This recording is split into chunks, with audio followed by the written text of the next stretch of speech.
베냐민 땅 아나돗의 제사장들 중 hil기야의 아들 예레미야의 말이라.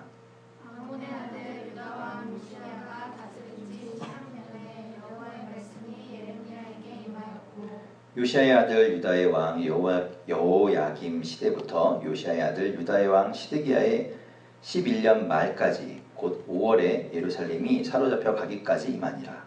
여호와의 말씀이 내게 임하니라. 이르시되 내가 너를 모태에 짓기 전에 너를 알았고 내가 배에서 나오기 전에 너를 성별하였고 너를 여러 나라의 선지자로 세워놓으라 하시기로 내가 이르되 슬프도소이다. 주 여호와여 보소서. 나는 아이라 말할 줄을 알지 못하나이다. 여호와께서 내게 이르시되 너는 아이라 말하지 말고 내가 너를 누구에게 보내든지 너는 가며 내가 내게 무엇을 명령하든지 너는 말할지니라. 너는 그들 때문에 두려워하지 말라. 내가 너와 함께하여 너를 구원하리라. 나 여호와의 말이라 하시고, 여호와께서 그의 손을 내밀어 내 입에 대시며 여호와께서 내게 이르시되 보라 내가 내 말을 내 입에 두었노라. 보라 내가 오늘 너를 여러 나라와 여러 왕국 위에 세워 네가 그것을 뽑고 파괴하며 파멸하고 넘어뜨리며 건설하고 심게 하였느니라 하시니라. 아멘. 네, 우리 가슴에 손을 얹고 저를 따라서 함께 하시겠습니다. 하나님은 나를 사랑하십니다. 하나님은 나를 사랑하십니다. 나는 그 사랑 안에 있습니다. 나는 그 사랑 안에 있습니다. 하나님은 오늘 나에게 말씀하실 것입니다. 하나님은 오늘 나에게 말씀하실 것입니다. 그 말씀에 생명이 있습니다. 그 말씀에 생명이 있습니다. 그 말씀에 능력이 있습니다. 그 말씀에 능력이 있습니다. 나의 마음을 하나님께 활짝 엽니다. 나의 마음을 하나님께 활짝입니다. 나의 생각을 예수님께 집중합니다. 나의 생각을 예수님께 집중합니다. 들은 만큼 변하고 들은 만큼 변하고 들은 만큼 새로워집니다. 들은 만큼 새로워집니다. 아멘. 이 스피커가 이렇게 돌아간 것 같죠? 어쩐지 이렇게 소리가 잘 들린다 했더니 이게 내 쪽을 향하고 있어서. 네, 오늘 말씀의 제목은 참 소명의 조건이라는 제목을 가지고 말씀을 나누려고 합니다. 여러분, 바깥에서 세상에서는 이 소명이라는 말 잘 안 쓰죠. 잘 안 써서 아마 낯설게 느껴지시는 분도 계실 거예요. 근데 여러분 소명, 여기는 소명하고 사명이라는 말 알죠? 사명. 소명하고 사명이 같은 뜻일까요? 다른 뜻일까요? 같은 뜻. 또 같은 뜻이라는 분이 이쪽에, 다른 뜻이라는 분이 이쪽에 이렇게 나눠 앉을까요? 보통 우리는 이게 이제 약간 혼용돼서 써요. 그러니까 소명, 사명 뭐 비슷한 의미처럼 느껴져서 이제 그렇게 쓰는데 그걸 좀 한번 알아보면 좋겠다라는 생각이 들었어요. 왜 교회에서도 많이 쓰는 말이라서 아마 헷갈리시는 분들도 계실 수도 있고.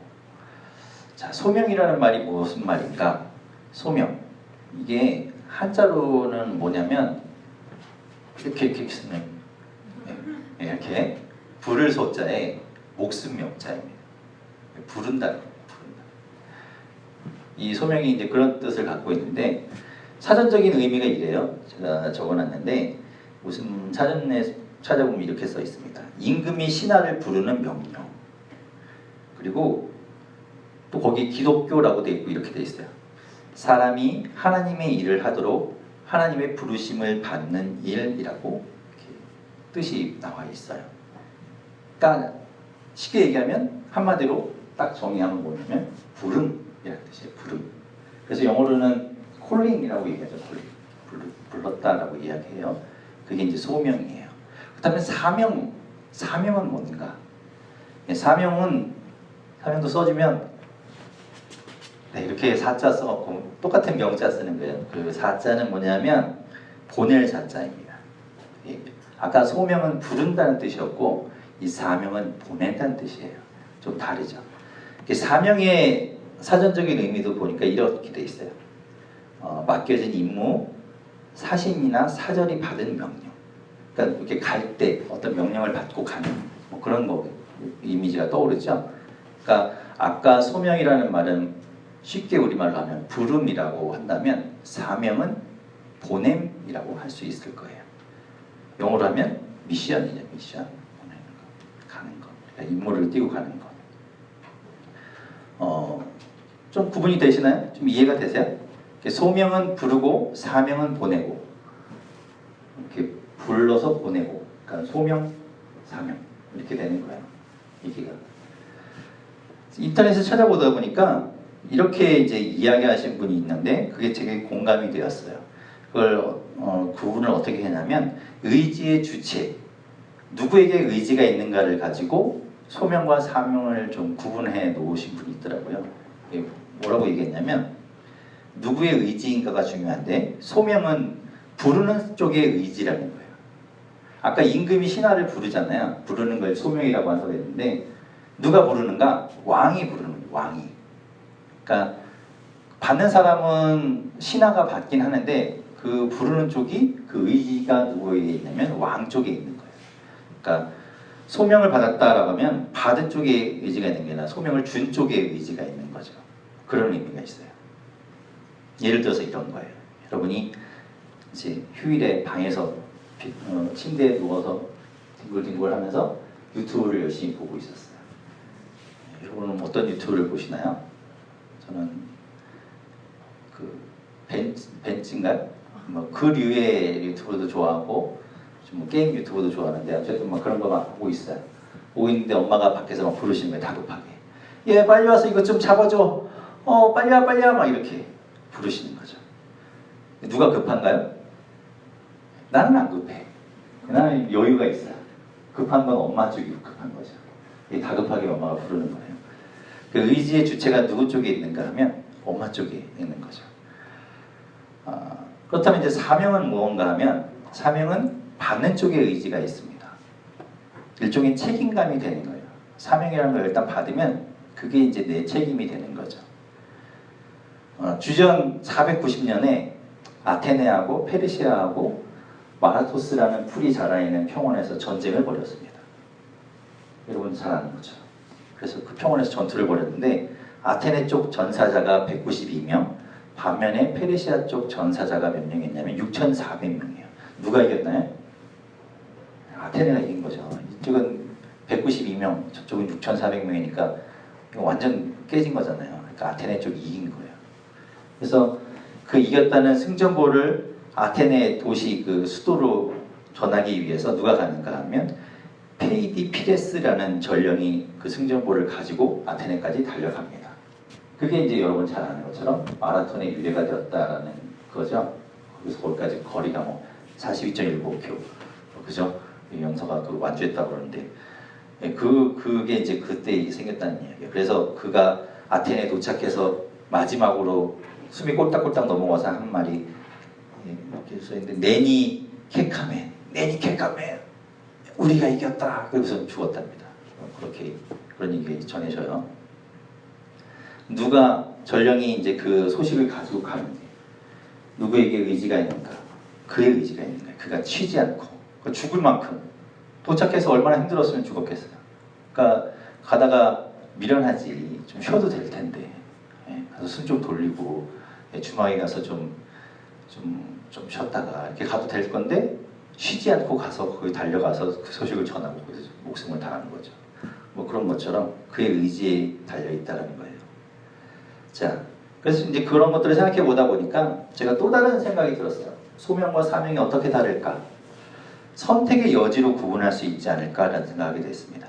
아까 엄마가 이제 부르는 거예요. 제가 신나게 유튜브를 보고 있는데 엄마가 빨리 와달라고, 빨리 와 빨리 힘들어 빨리 붙잡아줘 라고 했을 때 안 가면 어떻게 됩니까?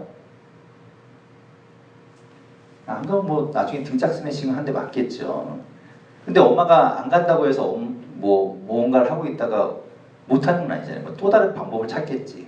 뭘 들고 있다가 이거 붙잡아달라고 했으면은 어떻게든지 엄마들은 위대하죠. 어떻게 해서든지 이렇게 해서 놨을 거예요. 엄마들은 장롱도 웃깁니다. 여러분 모르겠지만 여러분이 눈치 못 채는 장롱이 막 위치가 바뀌어 있고 이런 거 다 엄마들이 하는 거예요. 쇼파 뭐 이런 거는 한 손으로 들어요. 그러니까 그렇게 대단한 엄마들이니까 아마 뭔가 했을 거예요. 그러니까 소명이라는 거는 나에게 선택의 여지가 있어요. 내가 선택을 안 해도 돼요. 나중에 이제 뭐 한 대 맞고 혼나는 건 있겠지만 내가 안 한다고 해서 달라지진 않아요. 근데 사명은 어떻게 되는가 하면 안 하면 안 돼요. 이건 선택의 여지가 없어요. 내가 안 하면 대안이 없습니다.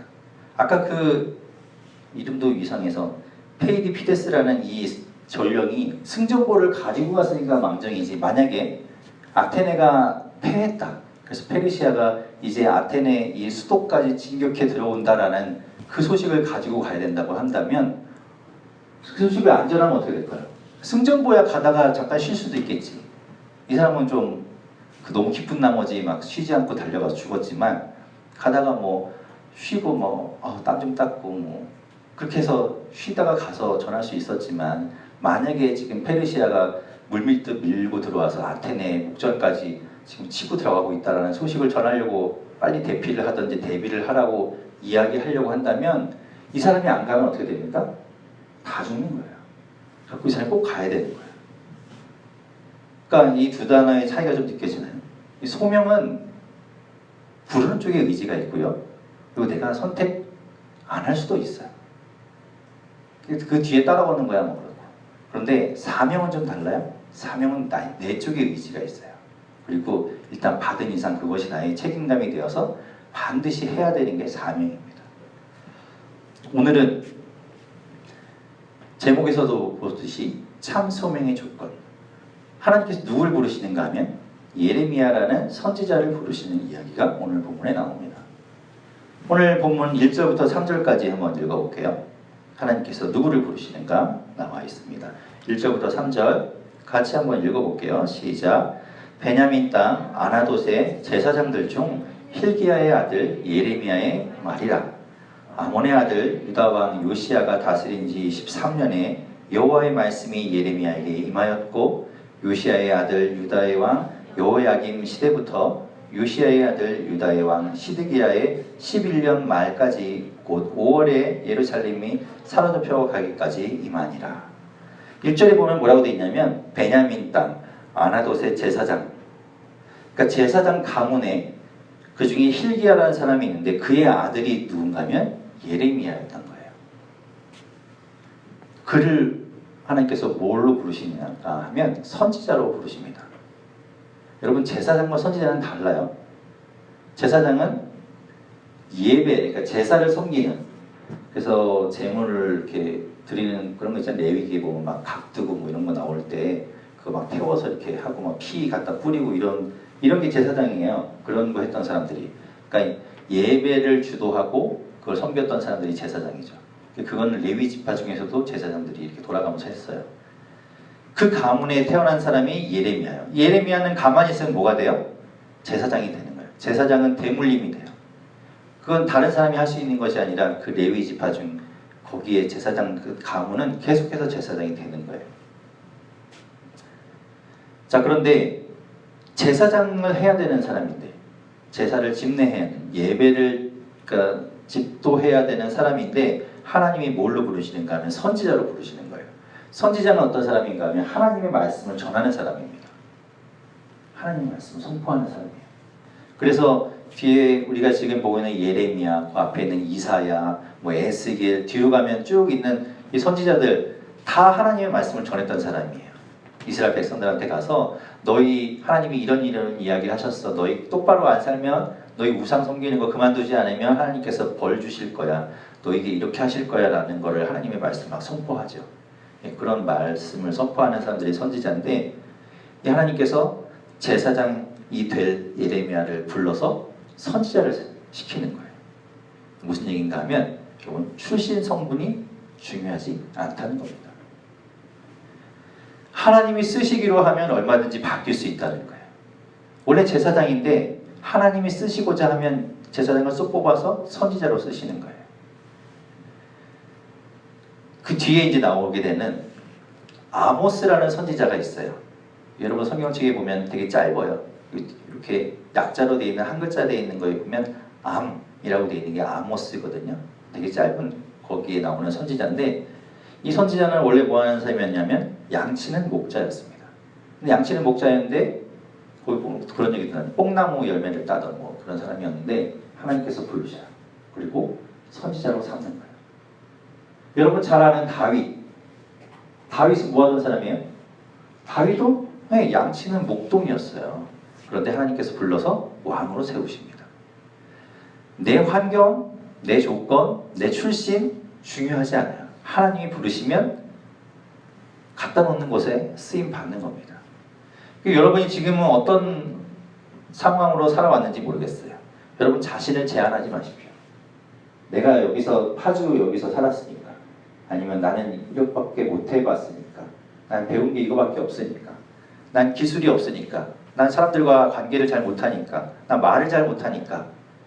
아니요, 그런 거 전혀 개의치 않아요. 하나님이 쓰시고자 하면 지금까지 여러분이 어떻게 살아왔든, 여러분의 배경이 어떻든, 여러분의 환경이 어떻든 하나님이 여러분을 쓰시는 곳에 갖다 놓고 쓰시는 거예요. 누구에게 달려있어요? 하나님께 달려있어요. 그래서 이 오늘 얘기한 것처럼 하나님이 부르는 거예요. 예레미야를. 제사장이 될 예레미야를 불러서 선지자로 삼는 겁니다. 하나님의 의지가 들어가 있는 거죠. 여러분도 그렇게 되실 거예요. 여러분 하나님이 쓰시면 달라져요. 하나님이 쓰시면 역전되고 반전됩니다. 달라질 수 있어요. 자, 계속해서 이어지는 2절의 말씀을 보면, 그래서 이 예레미야가 얼만큼 선지자로 활동하는가 하면, 보면 요시야 13년의 부름을 받아요. 그게 주전 626년이고, 3절에 보면 시드기야 11년까지라고 되어 있는데 그게 주전 586년 예루살렘이 멸망할 때까지입니다. 그러니까 전체적으로 따지고 보면 한 40년 정도를 선지자로 활동했던 거예요. 하나님이 그렇게 쓰시는 거죠. 결코 짧지 않은 시간이에요. 40년 동안 선지자로 삼으신 겁니다. 누가 부르시는가 하면 하나님이 부르세요. 그래서 4절부터 5절에 하나님께서 예레미야를 이렇게 부르십니다. 우리 4절 5절 같이 한번 읽어볼게요. 시작. 여호와의 말씀이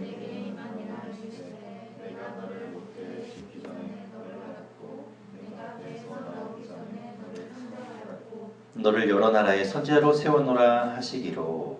예레미야가 이 엄마 뱃속에 생기기도 전에 하나님께서는 예레미야를 선지자로 정해놓으셨다라고 이야기해요. 그런데 제가 처음에 얘기했듯이 소명이라는 건 어떻게 해요? 선택 안 할 수 있어요. 누가 부를 때 안 가면 그만이야. 안 간다고 해서 내가 나중에 혼나고 욕을 먹겠지만 그 정도 안 가면 그만인 거예요. 그래서 예레미야가 6절에 이렇게 말합니다. 하나님이 부르시는데 내가 너를 생기기 전부터 선지자로 삼았는데 예레미야가 거기에 대해서 거절해요. 선택 안 하는 거예요. 6절에 이렇게 말합니다. 내가 이르되 슬프도소이다 주 여호와여 보소서 나는 아이라 말할 줄을 알지 못하나이다 하니. 못하겠다는 겁니다. 쉽게 얘기하면. 하나님이 날 부르시는데 난 그거 못하겠어요 라고 이야기하는 거예요. 여러분 이렇게 비슷한 사람이 또 있었죠. 모세가 그랬어요. 모세가 광야에서 하나님이 떨기나무에 불타는 그 이미지로 하나님이 임하셔요. 그리고 모세를 부르십니다. 그래서 모세에게 네가 가서 저 지금 이집트에서 고통받고 있는 이스라엘 백성들을 데리고 나와 라고 이야기하는데 안 하는 거예요. 모세가 못하겠다고. 자기는 나는 그런 거 못해요. 할 수 없어요. 나 말도 잘 못하고요. 난 간도 요만해가지고 그런 거 못해요 라고 계속 거절해요. 그런 장면이 나오죠. 끝까지 만약에 거절하고 안 받으면 어떻게 될까요? 그 엄마한테 등짝 맞듯이 똑같이 맞겠죠. 하나님한테 혼나겠지.